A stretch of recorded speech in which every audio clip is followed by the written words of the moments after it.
Un plateau avec 2 invités mais pas d'animateur. Seuls devant les caméras, ils sont là pour débattre.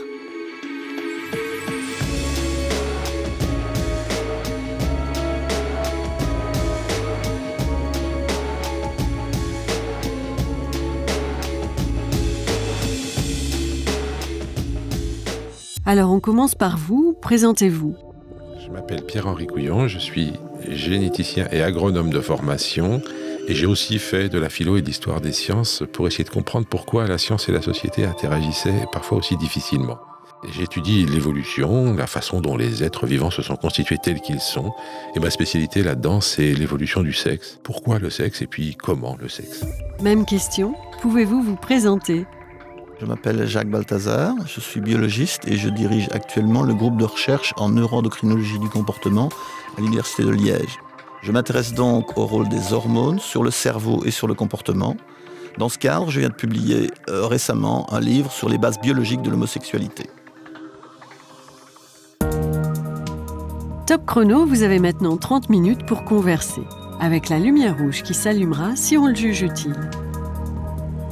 Alors c'est effectivement un débat tout à fait d'actualité. Bon, l'homosexualité revue par la science, il y a des tas de choses que la science a apportées, des tas de nouvelles données que la science a apportées dans les 10 dernières années, à mon sens, qui nous permettent effectivement de mieux comprendre quelles sont les causes de l'homosexualité. Maintenant, quand je parle d'homosexualité, quand je parle de la science qui analyse l'homosexualité, je m'intéresse à cette espèce d'attraction ou de fantasme quelque part un peu inné ou instinctif ou non contrôlé de façon consciente par l'individu qui le fait fantasmer ou s'intéresser sexuellement à un partenaire d'un sexe ou d'un autre, alors du même sexe si on parle d'homosexualité, d'un autre sexe si on parle d'hétérosexualité. Et je distingue ça très clairement du fait de réaliser des comportements homosexuels ou du fait de déclarer son homosexualité vis-à-vis de la société, qui eux sont des phénomènes, à mon sens, largement sociaux et structurés, quoi. Alors, je ne sais pas si ça recouvre votre définition de l'homosexualité. Ouais, pour ce qui me concerne, le point que je voulais vraiment préciser d'entrée, c'est que je suis un peu horrifié par le fait que certains disent que les scientifiques, c'est les prêtres du monde moderne, et il y en a un peu assez qu'on demande à la biologie de répondre à des questions de morale.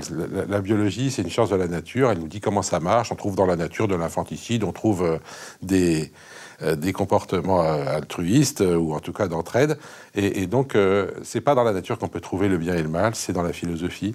Et donc ça, je voudrais dire que tout ce qu'on pourra dire ici, pour moi, ne nous dira rien sur ce qui est bien ou mal. Ah ça non, on ne va pas régler des problèmes moraux ici, ça c'est clair.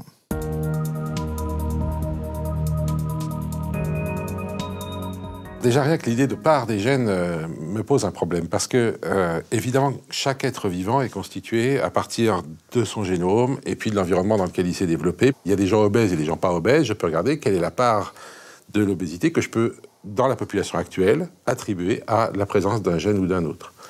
Évidemment, ça va nous dire la part de variation, mais ça ne va pas du tout nous dire si jamais la cause de l'obésité, c'est les gènes. Parce que on sait bien qu'avec les mêmes gènes, un individu il y a 50 ans n'était pas obèse, alors qu'aujourd'hui il est obèse. Donc ça veut dire que l'environnement, même si jamais il y a une part importante des gènes, l'environnement change la façon dont les gènes s'expriment, et c'est tout le problème de la façon dont on va pouvoir exprimer ce qu'on voit quand on étudie ces questions. Oui, il faut être bien conscient quand on discute de base génétique à l'homosexualité ou à tout autre comportement d'ailleurs, qu'on parle ici de prédisposition, de facteurs qui vont permettre à un individu d'interagir différentiellement avec son environnement, avec son milieu social, etc. Ceci étant, les gènes, ils sont là et ils jouent un rôle dans le déterminisme global, mais il n'y a pas un gène de ceci ou même des gènes de ça. Et le débat, évidemment, de l'inné et de l'acquis est un débat qui devrait avoir été résolu et avoir été abandonné depuis très longtemps et qui ne l'est pas encore dans l'esprit de beaucoup de personnes. Mais il est clair que rien n'est inné, rien n'est acquis. Tout est en interaction. La taille humaine, pour reprendre un autre exemple, a une composante génétique extrêmement forte, mais la population humaine a gagné 20 cm en 150 ans. Ce n'est pas une dérive génétique, c'est un changement dans l'environnement. Tout ça est en interaction, bien entendu. Et quand on dit qu'un gène donne une proportion, c'est dans un environnement donné. Donc là on peut regarder... Oui, est-ce qu'il y a une influence génétique? Et là, on a des arguments très forts qui disent qu'il y a une influence génétique. Bon, si dans une famille, il y a un homosexuel, la probabilité qu'il y en ait un second est accrue par rapport à la moyenne. Ça, c'est une chose. Alors, on peut se dire, oui, mais ça, c'est l'environnement familial qui fait que. Maintenant, si on reprend des couples de jumeaux Et alors, il y a des jumeaux vrais qui partagent tout le matériel génétique et des jumeaux faux qui ne sont pas plus semblables entre eux que des frères ou sœurs classiques. On se rend compte que la concordance d'homosexualité est 5 à 6 fois plus importante chez les jumeaux vrais que chez les jumeaux faux. Il est peu vraisemblable que cette concordance très élevée chez les jumeaux vrais ne soit pas due, au moins en grande partie, à quelque chose de génétique. Maintenant, ce quelque chose de génétique, on ne sait absolument pas ce que c'est. Ça, c'est une des grandes questions. Et il y a longtemps que des chercheurs se penchent sur ce problème et essayent de tracer les gènes qui seraient à la base d'une prédisposition à l'homosexualité. Et on n'a pas de réponse finale. Pour faire bref, on a montré qu'il y a une région du chromosome X, donc les 2 chromosomes sexuels, qui seraient probablement impliqués. Et 3 études sur 4 ont prouvé cette association, mais on ne connaît pas de gène particulier qui soit un facteur prédéterminant de l'homosexualité ou de l'orientation sexuelle. Et vous croyez qu'il y a vraiment une homosexualité que du coup on peut l'étudier comme un caractère? Non. Alors justement, ça c'est une difficulté. Quand on veut faire de la génétique, il faut bien définir le caractère. C'est une très très grosse difficulté, c'est que la définition d'homosexualité se fait selon les études, soit à partir d'un questionnaire, soit à partir en tenant en compte simplement les attractions, en tenant en compte le passage à l'acte, en tenant en compte l'existence d'un couple stable, en tenant en compte ou pas la durée de la relation homosexuelle, etc. Et donc, il n'y a pas une homosexualité. Alors évidemment, ça devient très très difficile de comparer les études entre elles, etc. Et ça, c'est clair. Alors, imaginez qu'on va pouvoir faire des études de génétique dans une condition pareille, c'est quand même très difficile. Moi, je pense qu'effectivement, on voit bien comment on pourrait voir des déterminants, je dirais des corrélations avec le fonctionnement hormonal, par exemple, oui. Parce que ça, sans qu'on sache où est la cause, où est l'effet dans le système, on voit bien que ça peut se concevoir. Mais alors, essayer de trouver des déterminants génétiques sur un caractère aussi flou, moi déjà, je suis... On sait qu'il y a quelque chose de génétique parce que quand on fait des linéages, donc des lignes de famille, on retrouve une résurgence de caractère. Et pour l'homosexualité, par exemple, une chose qui a été montrée de façon répétitive, c'est qu'elle se transmet, l'homosexualité masculine en tout cas, se transmet préférentiellement par les femmes. C'est-à-dire que si vous êtes homosexuel, vous avez une probabilité accrue d'avoir des ancêtres homosexuels ou des parents homosexuels dans votre lignée maternelle, c'est-à-dire donc des oncles, des cousins, mais pas dans votre lignée paternelle. Alors, il y a un groupe à l'université de Los Angeles qui travaille là-dessus depuis 20 ans. Ils travaillent maintenant avec une population de 10 000 homosexuels qu'ils essaient de refaire des lignées, etc. Et ils n'ont pas un gène ou plusieurs gènes. À mon sens, moi, c'est pas un gène qui peut faire quoi que ce soit, parce que s'il y en avait un, on l'aurait trouvé. D'ailleurs, moi, je comparerais bien ça à l'étude de l'intelligence. Au fond, le génie, ça a été un des premiers sujets d'études au milieu du 19e siècle, d'études de transmission de capacités humaines, disons. Et on peut dire que ça n'a pas progressé monstrueusement depuis. On sait que ces gènes dont on discute et dont le rôle est un peu imprécis peuvent d'une part évidemment influencer le cerveau et son développement de façon directe et influencer donc l'orientation sexuelle. Mais il y a une autre chose qui est bien caractérisée, c'est que ces gènes vont influencer le développement du système hormonal. Et là, on a beaucoup d'arguments qui viennent soit de la clinique humaine, soit d'études expérimentales sur l'animal, qui montrent que les hormones qui sont présentes pendant la vie embryonnaire d'un individu vont déterminer toute une série de caractères sexuellement différenciés. On sait très clairement que si un embryon masculin de mammifères, mais aussi d'hommes, n'est pas exposé à de la testostérone, toute une série de caractéristiques morphologiques, physiologiques et comportementales ne se masculiniseront pas et seront donc à l'état féminin ou femelle à l'âge adulte. Et je pense qu'on a pas mal maintenant d'arguments scientifiques qui suggèrent très fortement, sans le démontrer formellement parce qu'on n'a pas la preuve finale, que ces problèmes d'organisation par les hormones du cerveau sont impliqués dans le déterminisme de l'orientation sexuelle. Oui, alors ça veut dire que le cocktail hormonal de chacun va changer énormément de choses dans ses comportements et que ce cocktail hormonal, il est évidemment le produit, encore une fois, de l'interaction entre son biologique de base, sa constitution génétique, et puis son environnement, puis son histoire, et puis donc cette épigénèse, hein, c'est-à-dire l'hérédité qui passe par les cellules maternelles et un peu paternelles aussi. Donc il y a quand même toute une complexité de causalité qui vont amener à un cocktail hormonal donné sur un individu et changer son comportement. Absolument. Et alors on parle du cocktail hormonal au niveau des hormones qui circulent dans l'embryon et dans le corps de la mère, qui vont en partie passer dans l'embryon, mais on parle aussi de tout ce qui est le système de réception des signaux hormonaux, puisqu'une hormone, pour agir, doit se lier à des récepteurs et puis doit induire toute une série de réactions en chaîne à l'intérieur des cellules pour aboutir à la réponse biologique finale.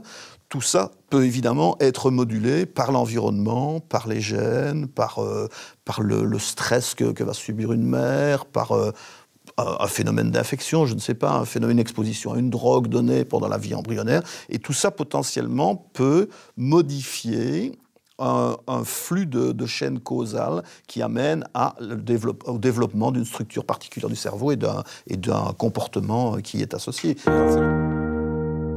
Une possibilité d'homosexualité héritée à la naissance, donc. Mais comment en êtes-vous arrivé à cette conclusion ? Alors donc cette idée que les hormones influencent l'orientation sexuelle est essentiellement dérivée de 3 types d'arguments que j'expose en détail dans le livre que j'ai publié cette année. C'est d'une part des études animales où on montre qu'on peut interférer avec les hormones chez un animal pendant sa vie embryonnaire et modifier de façon permanente et irréversible certaines structures de son cerveau et son orientation, donc ses préférences sexuelles à l'âge adulte. Ça, c'est l'aspect animal. Alors nous, on y est très sensible parce qu'on est biologiste, mais ça ne convainc peut-être pas la majorité du public. Mais alors, si on reprend les données cliniques, on se rend compte que les individus qui souffrent de maladies dont on sait qu'elles modifient le milieu hormonal pendant la vie embryonnaire, ces individus présentent une fréquence accrue d'homosexualité. Alors, ça ne détermine pas une homosexualité à 100%, mais on a des fréquences qui vont jusqu'à 30-40% dans certaines études, alors que la base est à entre 5 et 10%. Donc ça suggère que ces phénomènes hormonaux se reproduisent chez l'homme également. Et alors, on a un 3e type d'argument qui, pour moi, est un des plus intéressants, c'est que l'homosexualité, ce n'est pas seulement un changement des préférences et des attirances sexuelles, mais c'est aussi un changement de toute une série de caractéristiques qui sont cognitives, physiologiques et morphologiques. Caractéristiques dont on sait qu'elles se différencient sous l'influence des hormones pendant la vie embryonnaire. Alors pour prendre 2 exemples, la longueur des doigts 2 et des doigts 4 est sexuellement différenciée. Ce n'est pas une différence énorme, mais les hommes ont un doigt 2 qui est plus court que le doigt 4 en principe. Les femmes ont les 2 doigts qui sont à la même taille. Les femmes homosexuelles ont un doigt 2 qui est statistiquement plus court que le doigt 4. Et ça, ce n'est pas quelque chose qu'on choisit pendant sa vie postnatale, c'est quelque chose qui est imposé par les hormones pendant la vie embryonnaire. Et l'autre chose, c'est dans les structures du cerveau, il y a au niveau de l'aire préoptique un noyau, un groupe de cellules qui est plus volumineux chez les hommes que chez les femmes et qui est également plus volumineux chez les mâles que chez les femelles de toute une série de mammifères qui ont été étudiés. Et il y a 2 études qui montrent indépendamment que ce noyau est chez les homosexuels de taille féminine. Donc, alors, on ne sait pas si c'est la cause de l'homosexualité c'est le problème, ou si c'est la conséquence d'un même événement endocrinien qui serait produit pendant la vie embryonnaire. Mais ce qu'on sait chez l'animal, en tout cas, on ne le sait pas chez l'homme parce qu'on ne peut pas faire les études et on ne pourra jamais les faire pour des raisons éthiques évidentes. On sait que chez l'animal, la taille de ce noyau est déterminée par les hormones embryonnaires. Et donc, on pense que chez l'homme, c'est probablement la même chose, donc que ce n'est pas la conséquence de l'homosexualité, mais que c'est un marqueur embryonnaire. J'imagine que tous nos auditeurs n'ont pas du tout entendu ce que vous venez de dire, parce qu'ils sont tous en train de mesurer la taille de leurs doigts. Là, hein, donc, en général, quand je fais ma conférence sur l'homosexualité, je dois faire un break, on vend les chocos, parce que tout le monde est en train de regarder ses doigts dans la salle, oui, bien sûr. Alors, ce qu'il faut quand même dire, c'est qu'il y a des femmes qui ont l'index plus court que l'annulaire et absolument. qui sont tout à fait hétérosexuelles. Ma femme, qui est à ma connaissance hétérosexuelle, a une main plus masculine que moi. Donc, de toute façon, c'est un phénomène statistique. Alors, il faut bien expliquer qu'on parle ici de phénomènes statistiques, c'est-à-dire qui sont des phénomènes reproductibles biologiquement et qui ont une différence qu'on peut calculer, une probabilité d'apparition calculable, mais ça ne concerne pas tous les individus et on ne peut pas sexer un individu sur la base de la longueur de ses doigts et on ne peut pas déterminer son orientation sexuelle sur la base de la longueur de ses doigts. Mais si on prend 2 catégories d'individus, on va trouver une différence statistique entre les 2.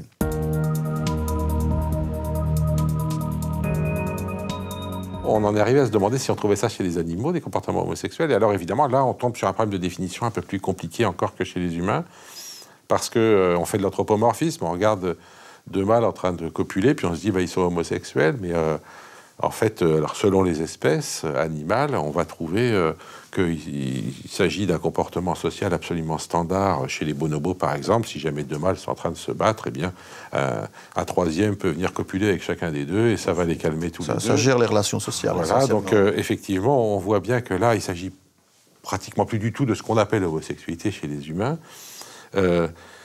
Et puis qu'il y a différentes formes. Il y a des accouplements homosexuels. Alors on en trouve chez énormément d'espèces. Il y a surtout quand il y a des couples établis. Alors là, on peut trouver des couples homosexuels. C'est ça. Alors chez les oiseaux, ça a été observé souvent, ne serait-ce que parce que on le voit dans des zoos, par exemple. Il y a eu toute une histoire récemment à la fin de l'année 2010, il y a eu un couple de vautours homosexuels dans un zoo de Münster qui a été séparé par la direction du zoo, qui en avait assez de les voir ensemble. Et évidemment, les mouvements homosexuels, d'ailleurs, dans ces cas-là, réagissent en disant que c'est un scandale, qu'on ne laisse pas ces oiseaux vivre leur vie. Alors évidemment, les raisons pour lesquelles le responsable du zoo fait ça se discutent. Ça peut être parce qu'il voudrait que les vautours aient des petits et qu'en faisant comme ça, ils n'en auront pas. Mais l'inverse a été vu aussi. Il y a des histoires tout à fait médiatisées sur les manchots, en particulier. Chez les manchots, on trouve des couples homosexuels, et ces couples ont été repérés d'abord parce qu'ils volaient les œufs des couples hétérosexuels, et parfois ils mettaient même des pierres à la place pour essayer de donner le change, mais ça ne marchait pas toujours. Et donc il y a tout plein d'histoires. Oui, il y a des milliers d'histoires et d'anecdotes, etc. Mais une des choses qui me frappe, c'est que dans beaucoup de cas d'homosexualité animale qu'on retrouve, de présence de comportement homosexuel, puisque c'est souvent pas une préférence stricte, et c'est souvent, pas toujours peut-être pas chez les manchots, je connais pas très bien leur histoire. C'est vraiment stable. Hein, parce que c'est souvent lié à la non-disponibilité d'un partenaire de l'autre sexe. La situation de zoo, évidemment, est tout à fait caractéristique. Il y a une autre étude qui est très amusante, qui est une étude qui a été réalisée sur des goélands qui vivent en Californie. Et en fait, suite à la pollution par le DDT qui s'est produite dans les années 50-60, il y a eu toute une région de Californie, notamment les îles de Santa Barbara, où il n'y avait pratiquement plus de mâles. Et on a observé que ces femelles commençaient à se mettre en couple, elles se faisaient féconder par un mâle, et puis elles se mettaient en couple pour élever des jeunes. Voilà. Mais donc ça, c'était une réaction au manque de mâles quelque part. Et on retrouve très peu de cas très très bien documentés d'animaux qui forment des couples stables alors qu'ils ont le choix de faire autre chose. Alors chez les manchots, ça quand même, ça existe. Oui, et en particulier dans toute une série de zoos différents, la même histoire a été racontée. Ouais. Non seulement il y a des couples homosexuels, et des couples homosexuels de mâles d'ailleurs, et on a fini par se rendre compte que parfois, certains couples hétérosexuels n'arrivaient pas à élever leurs petits parce qu'ils n'étaient pas doués, parce qu'ils rejetaient leur œuf, etc. Et donc, on a fini par donner l'œuf à un couple homosexuel. Et ça a été une espèce de surprise générale, parce que ce couple homosexuel a parfaitement couvé l'œuf, élevé le petit, etc. Donc, ce qui montre au moins que chez les animaux, un comportement alors là durable de constitution d'un couple et d'élevage d'un petit existe indépendamment des orientations sexuelles. Moi, il y a une chose qui m'intéresse très fort dans l'homosexualité animale, c'est les études qui ont été réalisées à l'Université d'Oregon. Sur les moutons, là. Sur les moutons, oui. Parce que là, on a découvert, en fait, dans le Montana, c'est les fermiers, en fait, qui ont démarré l'histoire, parce qu'ils avaient des tas de moutons qui ne se reproduisaient pas, qui ne fécondaient pas les brebis. Et ça les embêtait, parce qu'économiquement, c'est gênant. Alors, on a fait des tests, on a appelé les éthologistes, donc les spécialistes du comportement animal à la rescousse. Ils ont testé les animaux dans des conditions tout à fait rigoureuses, et ils se sont rendus compte qu'il y avait, en fait, 70% donc, de nouveau de mâles qui étaient intéressés par les femelles et qui les fécondaient normalement, 10 à 15% qui étaient asexués, donc le sexe ne les intéressait pas du tout, et puis on avait 10 à 15% qui, quand on leur présentait un mâle ou une femelle, essayaient de s'accoupler avec le mâle, de façon préférentielle. Alors on a commencé à étudier ces animaux, on s'est rendu compte que ce n'était pas lié à leur mode d'élevage et de maintien en groupe monosexué pendant l'adolescence, etc.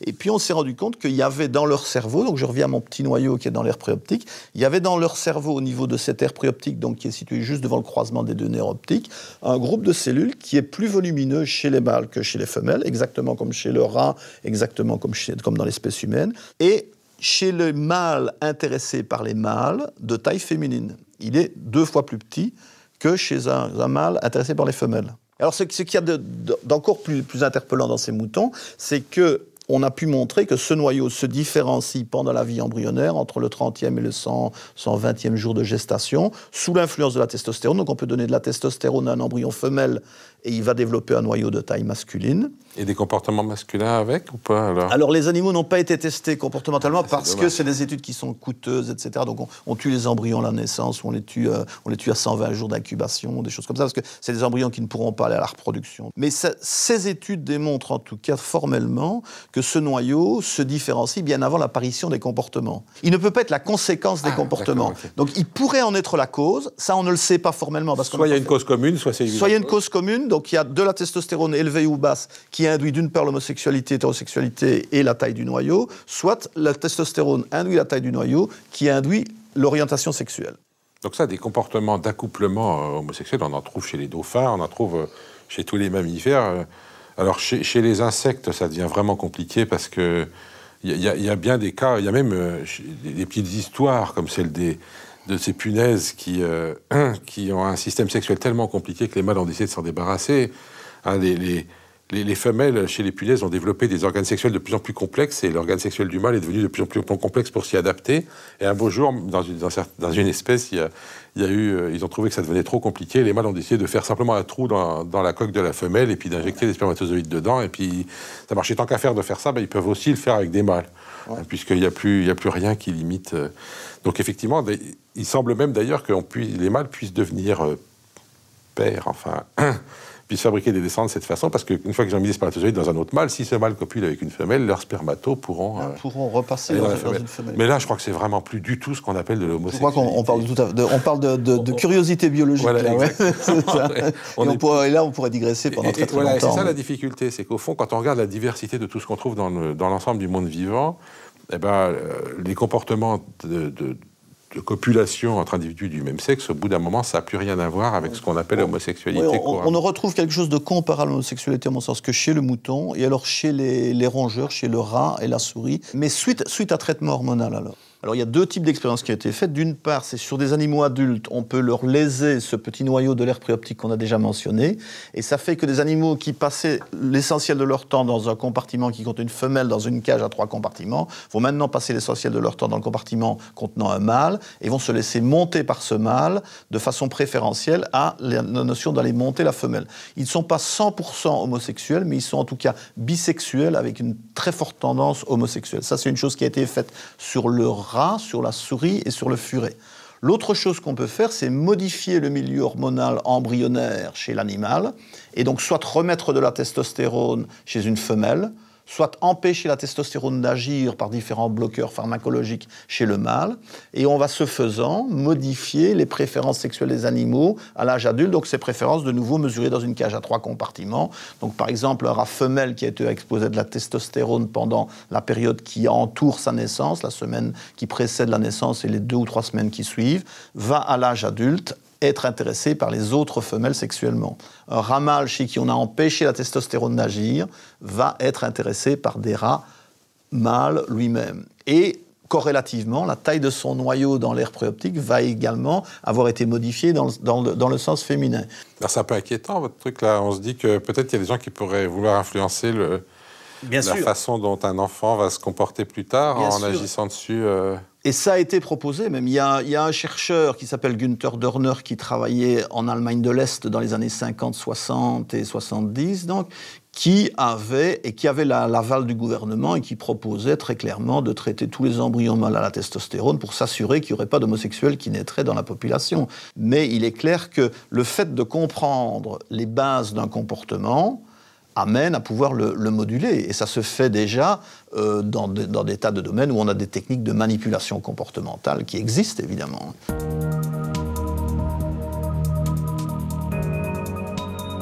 Alors, toutes les cultures concernées, moi je pense que l'homosexualité humaine est un phénomène extrêmement large et présent dans toutes les sociétés. Les gens qui ont fait des études quantitatives avec toutes les difficultés qui sont associées à quantifier les pourcentages d'homosexuels dans différentes sociétés tombent avec des estimations qui sont entre 2 et 10%. Chez l'homme, en tout cas, chez la femme, ça n'est quasiment pas connu, je pense. On a 2 à 10% dans toutes les sociétés qui vont de sociétés comme les sociétés occidentales à des sociétés qui sont extrêmement libérales, comme certaines sociétés de Malaisie, où tous les jeunes enfants les jeunes garçons ont des relations homosexuels avant le mariage, et puis après, quand ils ont accès aux femmes, ils se fixent avec un pourcentage d'homosexualité de 2-5%, donc qui n'est pas supérieur à ce qu'on voit ailleurs. Donc moi, j'ai l'impression que c'est quelque chose qui est très général et qui est présent dans toutes les sociétés humaines, qui est d'ailleurs présent avec à peu près la même fréquence que chez le mouton, ce qui est assez amusant, si on revient un instant à nos animaux. Alors, est-ce que ça dénote un mécanisme... Bon, il est clair que d'un point de vue évolutif, il y a une pression énorme pour l'hétérosexualité, puisque c'est elle qui va amener à la reproduction et au passage des gènes à la génération suivante. Alors, est-ce que ce mécanisme, il a un petit peu de mou dans les réglages et que ça permet une certaine dérive d'un certain pourcentage dans tous les groupes sociaux? Est-ce qu'il y a une interaction importante avec les systèmes éducatifs, les systèmes sociaux, la permissivité? C'est difficile à dire. Il est clair que les sociétés qui condamnent l'homosexualité à mort, il n'y en a pas, là, il n'y en a pas. Donc là, les sociétés où c'est puni de peine de mort, il y a encore 4 pays au monde où l'homosexualité est punie de peine de mort, là, la statistique, c'est 0. Mais quand le régime change, en Corée du Nord, si ça changeait du jour au lendemain, il y aurait des homosexuels en Corée du Nord. Ça me paraît assez clair. Le gros problème, quand on travaille sur les humains, c'est que quand on fait de la biologie, une étude sur des sociétés animales, on peut faire des expérimentations, etc. Et du coup, on peut avancer relativement sûr de ce qu'on avance. Quand il s'agit de l'espèce humaine, on n'est plus vraiment dans de la biologie parce que la corrélation demande de l'expérimentation. On n'est pas vraiment non plus dans des sciences humaines parce qu'on est encore avec un raisonnement un peu réductionniste de biologistes. Et du coup, pour le moment, c'est vrai que cette manière d'appréhender la réalité de l'espèce humaine est ni vraiment acceptable du point de vue des sciences humaines, ni vraiment acceptable du côté de la biologie. Et pourtant, on se dit qu'il faudra bien, un jour ou l'autre, que la biologie et les sciences humaines arrivent à coopérer pour comprendre un peu ce qui se passe dans ces domaines. À mon sens, on fait dans l'espèce humaine, ce qu'on fait, c'est des corrélations. On fait des études phénoménologiques ou épidémiologiques, etc. Et on corrèle un phénomène avec un autre. Alors, l'interprétation de cette corrélation ne peut dépendre que d'études animales, dans la mesure où il y a des études animales qui sont comparables. Et c'est pour ça que j'aime beaucoup les notions d'hormones, parce que là, chez l'animal, on peut très nettement manipuler l'orientation. Et puis, chez l'homme, on retrouve des signes que quand il y a un problème hormonal, il y a quelque chose qui se passe au niveau de l'orientation également. Donc on se dit que les deux ensemble, ça peut avoir un intérêt, mais ça reste toujours spéculatif à un certain degré, évidemment. Et la question qu'on peut se poser aussi, c'est pourquoi la science s'intéresse particulièrement à ce phénomène-là par rapport à d'autres, hein. Et je pense que là, on a quelque chose à réfléchir, nous, scientifiques, sur la façon dont on se pose des questions et du coup, quel type de réponse on apporte. Parce que je pense que on ne peut pas imaginer que, comme vous l'avez dit, les chercheurs ne sont pas des purs esprits. Ils sont dans une société, ils se posent les questions que se pose cette société. Et peut-être que, particulièrement à propos d'un sujet comme l'homosexualité, que les chercheurs reviennent sur la raison pour laquelle ils se posent les questions qu'ils se posent me semble tout à fait pertinent. C'est déjà fini, merci. À bientôt avec 2 invités en face à face pour une conversation ou un débat.